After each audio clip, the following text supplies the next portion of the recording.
Last one for tonight, folks. Understanding the coming hyperinflation.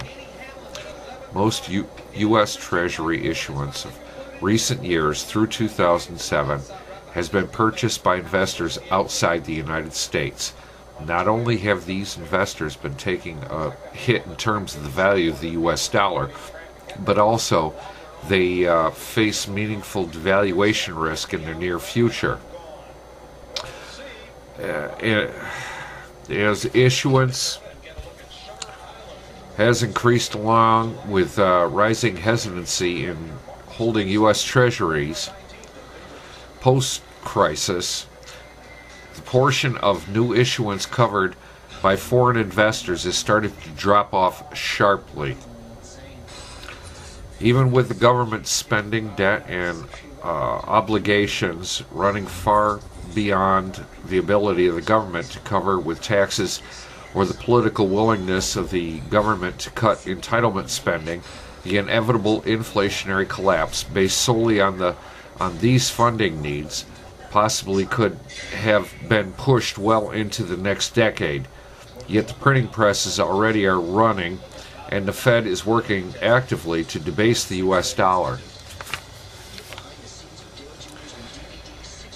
Actions already taken to contain the systematic solvency crisis and to stimulate the economy, plus the ongoing devastating impact of a severe economic contraction on tax revenues, have set the stage for a much earlier crisis.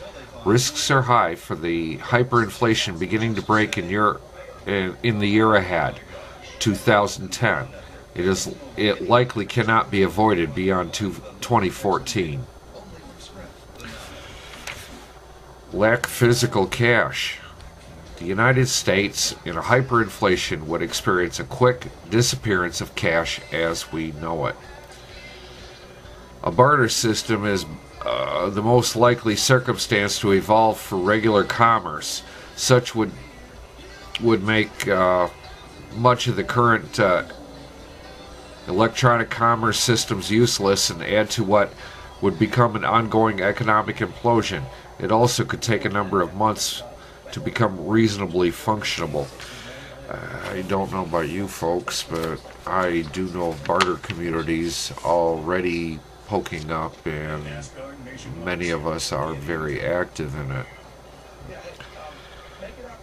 Given the extreme debasement of the larger denomination notes with limited physical cash in the system, existing currency would disappear quickly as hyperinflation broke. From a practical standpoint, the currency would disappear, at least for a period of time, for the very early part of the hyperinflation. Where the vast bulk of today's money is not physical but electronic, however, chances of the system adapting are virtually nil. From a practical standpoint, though, the electronic quasi-cashless society of today would probably shut down early in a hyperinflation. Unfortunately, this circumstance rapidly would exacerbate an ongoing economic collapse.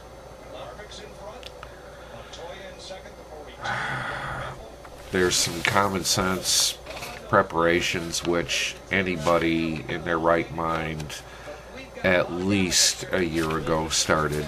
At very least, maybe possibly a year and a half ago.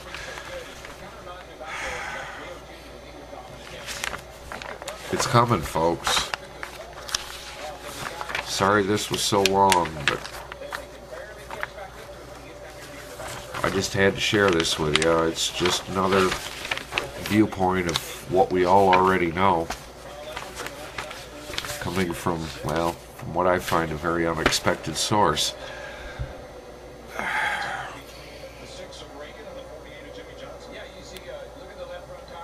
We in for some shit.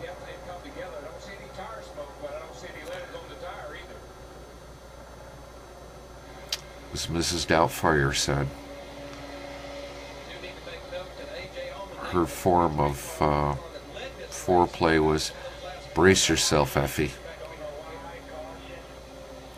Gonna be a rough one. Sorry it was so long. I don't like long ones myself.